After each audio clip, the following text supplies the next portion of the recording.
അസ്സലാമു അലൈക്കും വറഹ്മത്തുള്ളാഹി വബറകാതുഹു. വഴികാട്ടി നമ്മൾ കഴിഞ്ഞ 2 എപ്പിസോഡുകളിൽ ഇവിടെ സ്കോളർഷിപ്പ്, ഇൻറ്റേൺഷിപ്പ്, ഫെലോഷിപ്പ് മുതലായ വിഷയങ്ങളെക്കുറിച്ച് സംസാരിച്ചുകൊണ്ടിരിക്കുകയായിരുന്നു. ഡോക്ടർ അബ്ദുൽ അസീസ് സാഹിബുമായി. അദ്ദേഹം ഇവിടെ റിയാദിൽ മോഡേൺ ഇൻ്റർനാഷണൽ സ്കൂളിൽ പ്രിൻസിപ്പളായി വർക്ക് ചെയ്യുകയാണ്. മാത്രമല്ല അദ്ദേഹം ഇത്തരം വിഷയത്തിൽ വളരെ നല്ല അവഗാഹമുള്ള, നമുക്ക് ഈ പ്രോഗ്രാമിന് ഏറ്റവും അനുയോജ്യമായ ഒരു വ്യക്തിത്വം കൂടിയാണ്. നമുക്ക് അദ്ദേഹത്തിൻ്റെ ബാക്കി കാര്യങ്ങളിലേക്ക് പ്രവേശിക്കാം. Doctor, thank you. നമുക്ക് വീണ്ടും തുടങ്ങിയിട്ടിരിക്കുന്നു, പ്രേക്ഷകർ കാത്തു നിൽക്കുന്നു. Thank you. അപ്പോൾ യൂറോപ്യൻ യൂണിയൻ ഇൻറ്റേൺഷിപ്പിൽ പറയുന്നത് ഹ്യൂമൻ റിസോഴ്സസ്, ഇൻറ്റേൺഷിപ്പിൻ്റെ ഏരിയകളാണെന്ന് communication, ICT, information communication technology, അതുപോലെ തന്നെ competition law, environmental policy, external relations, development policy, ഇതൊക്കെയാണ് അവർ പ്രിഫർ ചെയ്യുന്നത്. അതിൽ ICT ഉണ്ട്. ICT means information communication technology എന്ന് പറഞ്ഞ സാധനം സ്വാഭാവികമായിട്ട് ഒരു വിഭാഗത്തിൻ്റെതായിട്ട് പറയാൻ പറ്റില്ല. അതെല്ലാറ്റിലും ബാധകമാണ്. ഏത് വിഷയത്തിലും ഏത് സബ്ജക്റ്റിലും ICT എംബഡഡ് ആണല്ലോ. അപ്പോൾ അത് ജനറലി എല്ലാ രീതിയിലും വരുന്നുണ്ട്, ഇവിടെയും വന്നിട്ടുണ്ട്. പക്ഷേ ഇതൊക്കെ ഇത്തരത്തിലുള്ള ഒരു ഹ്യൂമാനിറ്റീസ്, സോഷ്യൽ സയൻസ് റേഞ്ചിലാണ് വരുന്നത് മിക്കവാറും. ഇതെല്ലാം ഇതിൻ്റെയൊക്കെ കാലയളവ് എന്ന് പറഞ്ഞാൽ 3 to 6 months അത്രേ ഉള്ളൂ. ഇന്റേൺഷിപ്പ് അത്രേ ഉണ്ടാവുള്ളൂ. അത് it's just A bridging course. അടുത്ത ഘട്ടത്തിലേക്ക് സഞ്ചരിക്കുന്ന കുട്ടിക്ക് ഉണ്ടാകുന്ന ഒരു പാലം പണിയൽ പരിപാടിയാണ് സത്യത്തിൽ ഇന്റേൺഷിപ്പ് കൊണ്ട് ഉദ്ദേശിക്കുന്നത്. അതായത് അവർ ഫണ്ട് ചെയ്യും, ഞങ്ങൾ അപ്ലൈ ചെയ്ത് നമ്മൾ സെലക്ട് ആവുകയാണെങ്കിൽ നമ്മൾക്ക് ആ ഒരു. മറ്റൊന്ന് ICYF young volunteers camp. Volunteers camp എന്ന് പറഞ്ഞിട്ട് ടർക്കിഷ് ഗവൺമെൻറ്, തുർക്കിയുടെ ഗവൺമെൻറ് പ്രോഗ്രാമാണിത്. അത് പിന്നെ ഇസ്ലാമിക് കോഓപ്പറേഷൻ യൂത്ത് ഫോറമാണ്. ICYF എന്ന് പറഞ്ഞാൽ ഇസ്ലാമിക് കോഓപ്പറേഷൻ യൂത്ത് ഫോറം എന്ന് പറഞ്ഞാൽ ടർക്കി ഗവൺമെൻറ് ഫണ്ടിങ്ങോടുകൂടി പ്രവർത്തിക്കുന്നതാണ്. അത് ministry of youth and sports of the republic of Turkey, അവരുടെ കീഴിൽ വർക്ക് ചെയ്യുന്നതാണ്. അത് പിന്നെ അതിൽ പ്രിഫർ ചെയ്യുന്നത് മുസ്ലിം കാൻഡിഡേറ്റ്സിനാണ് ഇവർ. ശരി, അത് ഇസ്ലാമിക് ഈ ഒരു മേഖലയാണ് അവർ ആ ഡിപ്പാർട്ട്മെൻറ്റാണ്. അത് മുസ്ലിം രാജ്യങ്ങളിൽ നിന്നാണ്. അതേസമയം മുസ്ലിം കമ്മ്യൂണിറ്റികളിൽ നിന്നും ആവാം. Whether it is a Muslim country or not, or Islamic country or not, അത് ഇതല്ല, ഒരു മുസ്ലിം കമ്മ്യൂണിറ്റിയുടെ റെപ്രസെൻറ്റേറ്റീവായിട്ടും ഇതിനെ അപേക്ഷിക്കുക എന്നുള്ളതാണ്. അവിടെ ബേസിക്കലി ഇതും നേരത്തെ പറഞ്ഞ മാതിരി തന്നെ natural disasters and human crisis, ഇവിടെ ഉണ്ടാകുന്ന ഈ നമ്മുടെ പ്രകൃതിക്ഷോഭവും ദുരന്തങ്ങളും മനുഷ്യ സമൂഹം നേരിടുന്ന പ്രശ്നങ്ങൾ അഡ്രസ്സ് ചെയ്യുക, ഫിലോന്ത്രോപ്പിക്കായിട്ട് എങ്ങനെ, അതുപോലെ തന്നെ ആളുകളെ പിന്നെ ഇപ്പം നമ്മൾ ഫലസ്തീൻ്റെ കേസ് എടുക്കുക. ഇപ്പോൾ ഫലസ്തീനിൽ വിദ്യാഭ്യാസ സ്ഥാപനങ്ങൾ വരെ ഇല്ല. ഈ കുട്ടികൾക്ക് വിദ്യാഭ്യാസം കൊടുക്കണ്ടേ? അതുപോലെ തന്നെ അതൊക്കെ ഈ വളണ്ടിയർഷിപ്പിൻ്റെ ഭാഗമാണ്. UN വളണ്ടിയർഷിപ്പ് ഉണ്ട്, അതിന് യുനെസ്കോയുടെ വളണ്ടിയർഷിപ്പ് ഉണ്ട്. ഇവിടെ പോയിട്ട് കുട്ടികളെ സിറിയയിൽ, ഇവിടെയൊക്കെ കുട്ടികൾക്ക് വിദ്യാഭ്യാസം നഷ്ടപ്പെട്ട കുട്ടികൾക്ക് വിദ്യാഭ്യാസം നൽകാനുള്ള വളണ്ടിയർഷിപ്പ് പ്രോഗ്രാമുണ്ട്. അപ്പോൾ അത്തരത്തിലുള്ള ഒരു നാച്ചുറൽ ഡിസാസ്റ്റേഴ്സിനെയും അതുപോലെ തന്നെ ഹ്യൂമൻ ക്രൈസിസിനെയും ഹ്യൂമാനിറ്റേറിയൻ ക്രൈസിസിനെയും അഡ്രസ്സ് ചെയ്യാനുള്ള ഒരു വളണ്ടിയർ ഗ്രൂപ്പിനെ ഉണ്ടാക്കലാണ് ഈ ഒരു ICYF പ്രോഗ്രാം, വളണ്ടിയർ പ്രോഗ്രാമുണ്ട്. ഇത് ഒരു നമ്മളിതിനെ ഒരു വളണ്ടിയർ പ്രോഗ്രാമായിട്ടാണ് പറയുന്നത്, മനസ്സിലായി, ഇന്റേൺഷിപ്പ് ആയിട്ടല്ല, കോഴ്സല്ല. പക്ഷേ അത് ഈ വളണ്ടിയർഷിപ്പ് എന്ന് പറയുന്നതും ഫണ്ടഡ് ആണ്. ലോക്കൽ ട്രാൻസ്പോർട്ടേഷന്, ഇന്റർനാഷണൽ ട്രാൻസ്പോർട്ടേഷനും, അതുപോലെ തന്നെ ഫുഡ്, ഇതൊക്കെ ഇവർ വഹിക്കും. ICYF വഹിക്കുന്നുണ്ട് എന്നുള്ളതാണ്. ഇന്ന് ഫുഡും അക്കോമഡേഷനും വഹിക്കും, ഇന്റർനാഷണൽ ട്രാൻസ്പോർട്ടേഷൻ വഹിക്കും. അതുപോലെ തന്നെ തുർക്കിയിലെ സിറ്റി ടൂറ് അവർ പ്രൊവൈഡ് ചെയ്യുന്നുണ്ട്. അതുപോലെ തന്നെ വിസ പ്രോസസ്സിൽ സഹായിക്കാൻ വേണ്ടി എല്ലാ നിലക്കും ഈ ഓർഗനൈസേഷന് പോകുന്ന കുട്ടികളെ സഹായിക്കുകയും ചെയ്യും. ഇതിന് ഒരു എലിജിബിലിറ്റി ക്രൈറ്റീരിയ നേരത്തെ പറഞ്ഞ പോലെ OIC മെമ്പർ സ്റ്റേറ്റുകളായിരിക്കണം ഒന്നാമത്തേതായിട്ട്. ഓർഗനൈസേഷൻ ഓഫ് ഇസ്ലാമിക് കൺട്രീസ്, OICയിലെ മെമ്പർ സ്റ്റേറ്റുകളാവുക എന്നുള്ളതാണ് ഒന്നാമത്തെ ക്രൈറ്റീരിയ ആയിട്ട് പറയുന്നത്. അതല്ലെങ്കിൽ OIC ഒബ്സർവേറ്ററി സ്റ്റേറ്റ് ആവുക, representative of a Muslim community in a non OIC member state എന്ന് പറയുന്നുണ്ട്. നോൺ OIC മെമ്പർ സ്റ്റേറ്റിലെ ഒരു മുസ്ലിം കമ്മ്യൂണിറ്റി. ഇപ്പോൾ നമുക്ക് ഇന്ത്യ പോലുള്ള രാജ്യങ്ങൾക്കൊക്കെ ഒരു മുസ്ലിം കമ്മ്യൂണിറ്റിയുള്ള രാജ്യമാണല്ലോ ഇന്ത്യ. നമ്മൾ ഇന്ത്യയിലെ കുട്ടികൾക്കൊക്കെ അപേക്ഷിക്കാവുന്ന സാധനമാണിത്. ഒന്നാമത് മറ്റൊരു ക്രൈറ്റീരിയൻ പറയുന്നത് able to communicate in English എന്നുള്ള, ഇംഗ്ലീഷിൽ കമ്മ്യൂണിക്കേറ്റ് ചെയ്യണം. അതിന് പിന്നെ വേറെ ടോഫലോ അല്ലെങ്കിൽ IELTS അതൊന്നും പറയുന്നില്ല. കമ്മ്യൂണിക്കേറ്റ് ചെയ്യണം എന്നല്ലേ ഇതിൽ പറയുന്നുള്ളൂ.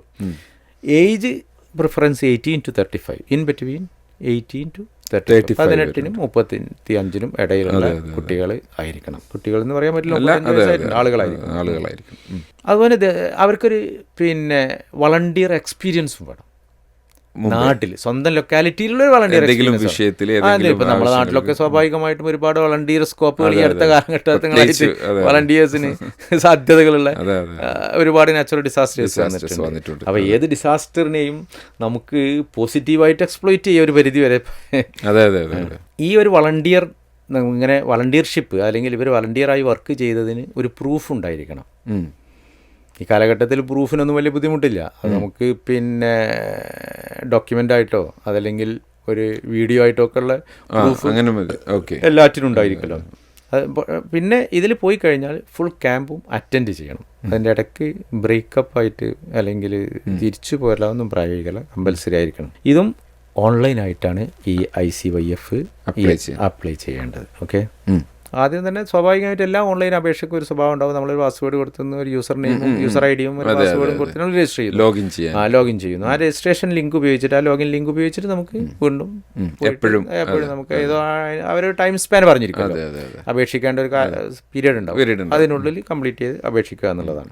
നമ്മൾ ചോദ്യങ്ങളുണ്ട് ഇത്ര വാക്കിനുള്ള, അതൊക്കെ ആ വാക്കിൻ്റെ പരിധിക്കും ഉള്ളിൽ നിന്നുകൊണ്ട് തന്നെ അതൊക്കെ പെർഫെക്റ്റ് ആയിട്ട് ചെയ്യുക എന്നുള്ളതാണ്. ഇങ്ങനെ ഒന്നാം ഘട്ടത്തിലുള്ള സ്ക്രീനിങ് കഴിഞ്ഞാൽ രണ്ടാം ഘട്ടത്തിൽ സെലക്ട് ചെയ്ത ഷോർട്ട് ലിസ്റ്റ് ചെയ്ത കാൻഡിഡേറ്റ്സിന് എന്ത് ചെയ്യും? ഒരു ഓൺലൈൻ ഇൻ്റർവ്യൂവിലൂടെ സെലക്ട് ചെയ്യും. ശരി, അതോടുകൂടി പ്രോസസ്സ് അവസാനിക്കുന്നതാണ്.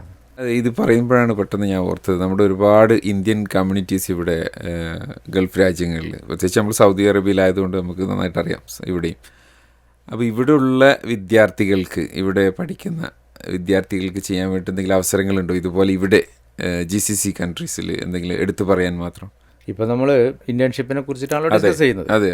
ഇപ്പം പിന്നെ അതിനുള്ള സാധ്യതകളുണ്ട് സൗദിയിൽ. അതുപോലെ തന്നെ അണ്ടർ ഗ്രാജുവേറ്റ് സ്റ്റഡിക്ക്, അതുപോലെ മാസ്റ്റേഴ്സിന്, PhDക്കൊക്കെ സൗദി യൂണിവേഴ്സിറ്റികൾ ഇപ്പോൾ തുറന്നു വെച്ചിട്ടുണ്ട്. ഭയങ്കരമായിട്ടുള്ളൊരു ലിബറൽ പോളിസിയാണ് വിദ്യാഭ്യാസത്തിൽ, ഹയർ എഡ്യൂക്കേഷനിലൊക്കെ സ്വീകരിച്ചുകൊണ്ടിരിക്കുന്നത്. ഇപ്പം പണ്ട് കാലങ്ങളിലൊക്കെ വിദ്യാഭ്യാസ മേഖലയിൽ മറ്റുള്ള യൂണിവേഴ്സിറ്റികൾ പുറത്തുനിന്നുള്ള യൂണിവേഴ്സിറ്റികൾക്ക് എൻട്രി ഉണ്ടായിരുന്നില്ല. ഇപ്പോൾ അതിനൊക്കെ ലിബറലായിട്ട് എല്ലാ യൂണിവേഴ്സിറ്റിയും പ്രവേശിക്കാവുന്ന തരത്തിലേക്ക് സൗദി മാറിക്കൊണ്ടിരിക്കുകയാണ്. ഇപ്പം ഈ അടുത്ത കാലത്തുണ്ടായൊരു ഇതാണ്. PhD ഒക്കെ ലഭിച്ച ആളുകളെ കുറിച്ച് ഞാൻ കേട്ടിട്ടുണ്ട്. നമ്മുടെ നാട്ടിൽ നിന്നുള്ള കുറേ കുട്ടികൾ ഇവിടെ വന്ന് ഇവിടുത്തെ യൂണിവേഴ്സിറ്റികൾ പഠിക്കുന്നത്, നമ്മളെ ഇന്ത്യയിൽ നിന്നല്ല, ലോകത്തിൻ്റെ വിവിധ രാജ്യങ്ങളിൽ നിന്ന് ഇങ്ങോട്ട് വന്നത്. ഞാൻ ഈ അടുത്ത് പത്രം ഏതാണെന്ന് എനിക്ക് ഓർമ്മയില്ല, King Fahad University of Petroleum and minerals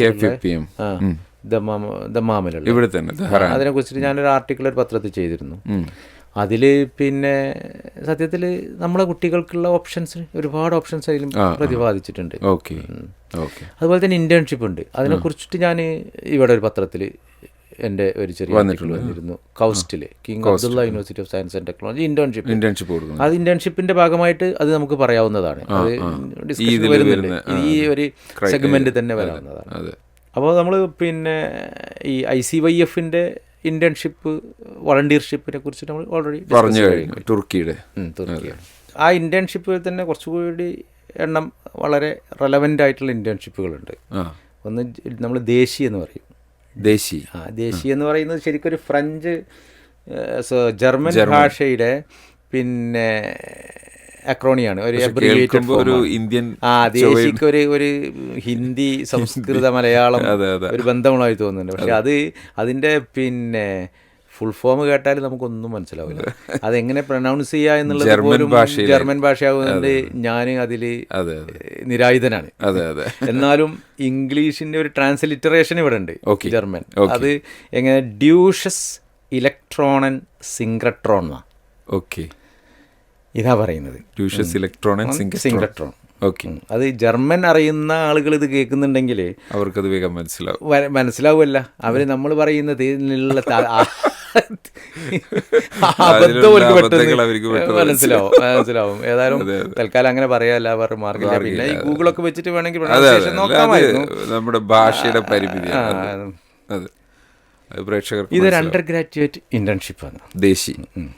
അത് ബേസിക്കലി ഇതൊരു ഫിസിക്സ്, അതുപോലെ തന്നെ സയൻറ്റിഫിക് കമ്പ്യൂട്ടിംഗ് ആൻഡ് എഞ്ചിനീയറിംഗ്, സയൻസിനോട് കൂടുതൽ കമ്പ്യൂട്ടർ സയൻസും റിലേറ്റഡ് എഞ്ചിനീയറിംഗുമാണ്.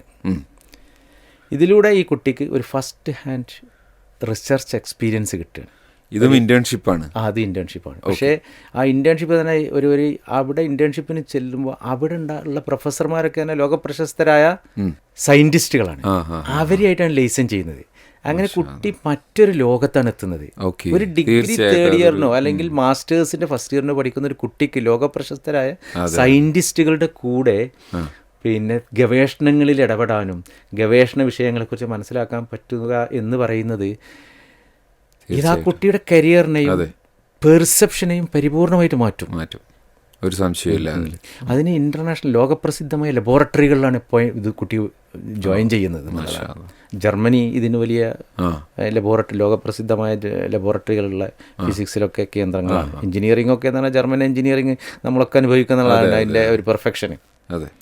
ഇത് ഒരു 8 വീക്ക് ട്രെയിനിങ്, 8 ആഴ്ചത്തെ ട്രെയിനിങ്ങാണ് കിട്ടിയതിൽ ഇൻറ്റേൺഷിപ്പിൻ്റെ ഭാഗമായിട്ട്. ബേസിക്കലി അതിൽ തന്നെ photon science, elementary particle physics and accelerators, astro particle physics. അത് വീണ്ടും ട്രിം ചെയ്ത് നമ്മൾ നേരത്തെ പറഞ്ഞ ജനറൽ ഫിസിക്സിൽ നിന്നും കമ്പ്യൂട്ടിങ്ങിൽ നിന്നും എൻജിനീയറിംഗിൽ നിന്നും ട്രിം ചെയ്തിട്ട് സ്പെസിഫിക് ആക്കി.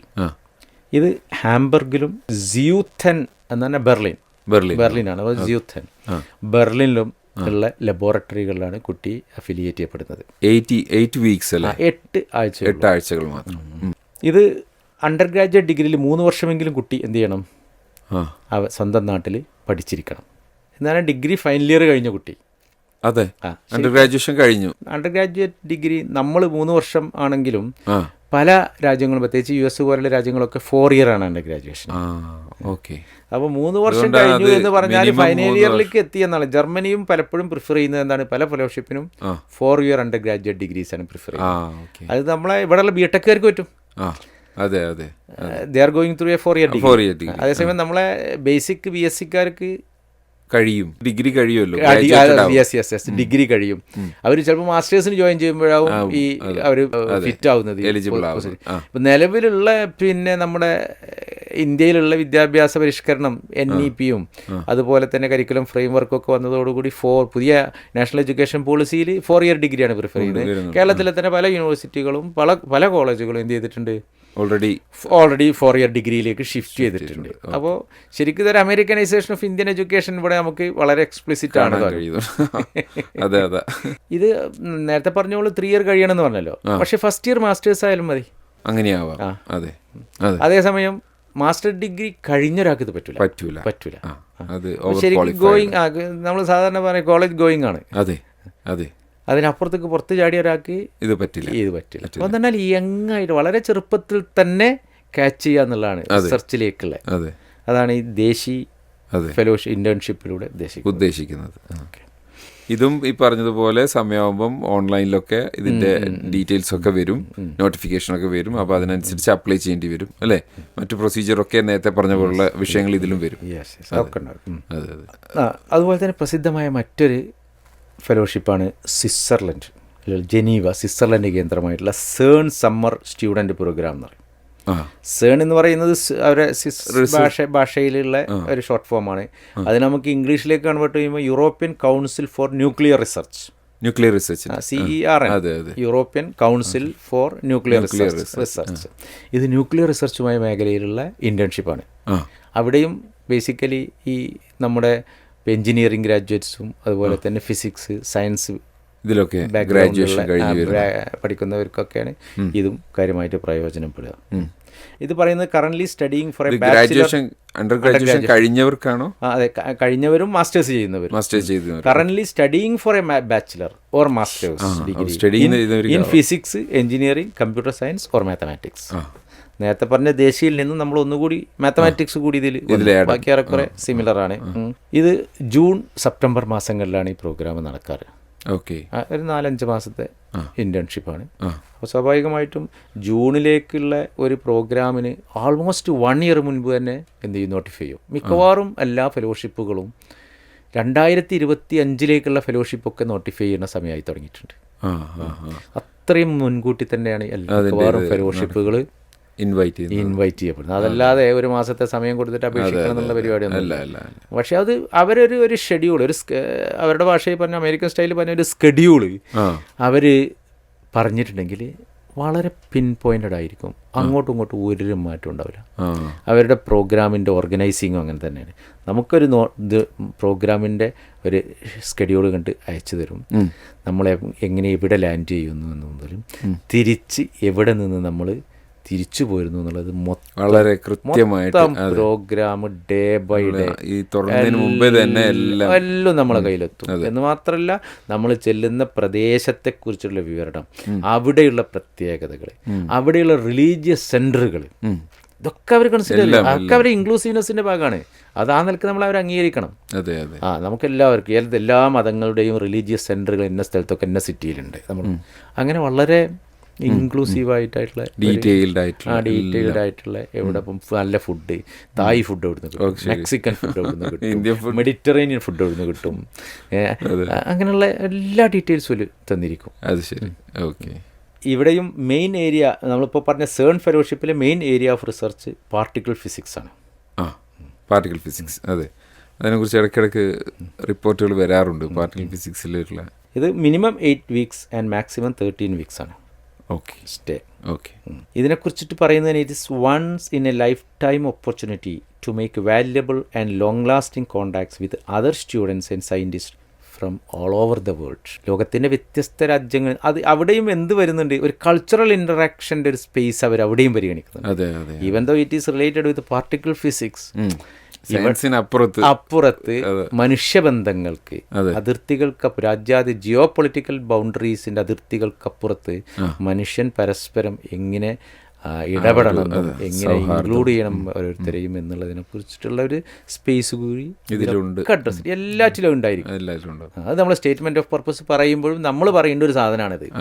വ്യത്യസ്ത രാജ്യക്കാരായ ആളുകളിൽ നിന്നും അവരുടെ സംസ്കാരവും കൾച്ചറും എനിക്ക് പഠിക്കാൻ പറ്റും, അവരുടെ രാജ്യത്തെക്കുറിച്ച് എനിക്ക് മനസ്സിലാക്കാൻ പറ്റും എന്നുള്ളത് നമ്മുടെ ഈ ഒരു ഫെലോഷിപ്പിന് അപേക്ഷിക്കുന്നതിൽ നമ്മുടെ ഒരു പർപ്പസാണ്, അതിൻ്റെ ഒരു ലക്ഷ്യം ഇതുകൂടിയാണ് എന്ന് നമ്മൾ പറയേണ്ടിയിരിക്കുന്നു നിർബന്ധമായിട്ടും. അതെ, അതെ. അതുപോലെ എനിക്ക് ഇത് ഒടൊപ്പം അറിയാനുള്ള ഒരു വിഷയം എന്ന് പറഞ്ഞാൽ, നമ്മൾ പൊതുവേ ഇപ്പം യൂറോപ്പിലും അവിടെ ഇവിടെയൊക്കെ സംസാരിച്ചെങ്കിലും നമ്മൾ തീർച്ചയായിട്ടും ഇന്ത്യക്കാരാണ്. നമ്മുടെ ഇന്ത്യയിലുള്ള ഓപ്പർച്യൂണിറ്റീസിനെ കുറിച്ച് ഡോക്ടർക്ക് എന്തെങ്കിലും പറയാനുണ്ടോ? ഈ ഇന്റേൺഷിപ്പ് എവിടെയൊക്കെ ഉണ്ട്, അല്ലെങ്കിൽ അത്തരം കാര്യം? ഇന്ത്യയിലെ ഇന്ത്യയിലെ ഒട്ടുമിക്ക ലബോറട്ടറികളും ഇന്റേൺഷിപ്പ് ഐസർ, നൈസർ, അതുപോലെ തന്നെ ഇന്ത്യൻ ഇൻസ്റ്റിറ്റ്യൂട്ട് ഓഫ് സയൻസ്, ഇന്റേൺഷിപ്പിന് ഒരുപാട് ഓപ്ഷൻസ് ഉണ്ട്. ഇന്ത്യയിലുണ്ട്. അത് വേണമെങ്കിൽ നമുക്ക് പിന്നീട് ഇന്ത്യൻ സാധ്യതകൾ മാത്രം, ഇപ്പോൾ നമ്മൾ ഇന്ത്യൻ്റെ പുറത്ത് സഞ്ചരിച്ചുകൊണ്ടിരിക്കുകയാണ്, ഇനിയും സഞ്ചരിക്കാനുള്ളത് ബാക്കിയുള്ളതും ഇന്ത്യൻ്റെ പുറത്താണ്. അത് നമുക്കൊരു അടുത്ത സെഗ്മെന്റ് ആയിട്ട് ചെയ്യാവുന്നതാണ്. വഴികാട്ടിയുടെ ഈ എപ്പിസോഡ് നമ്മൾക്കിവിടെ വൈൻഡപ്പ് ചെയ്യേണ്ട സമയമായിരിക്കുകയാണ്. അപ്പം നമുക്ക് ഇനിയും കൂടുതൽ കാര്യങ്ങൾ ചോദിച്ചറിയേണ്ടതുണ്ട്. ഒരുപാട് വിഷയങ്ങൾ ഈ വിഷയത്തിൽ, ഈ മേഖലയിൽ നമുക്ക് അറിയേണ്ടതുണ്ട്. ഒരുപാട് ശ്രോതാക്കൾ ഒരുപക്ഷെ താല്പര്യമുള്ളവരായിരിക്കാം. ഇൻഷാ അല്ലാഹ് നമ്മൾ ഈ ചർച്ച തുടരുന്നതായിരിക്കും. ഈ എപ്പിസോഡ് ഇവിടെ വൈൻഡപ്പ് ചെയ്യുകയാണ്. അസ്സലാമു അലൈക്കും വറഹ്മത്തുള്ളാഹി വബറകാതുഹു.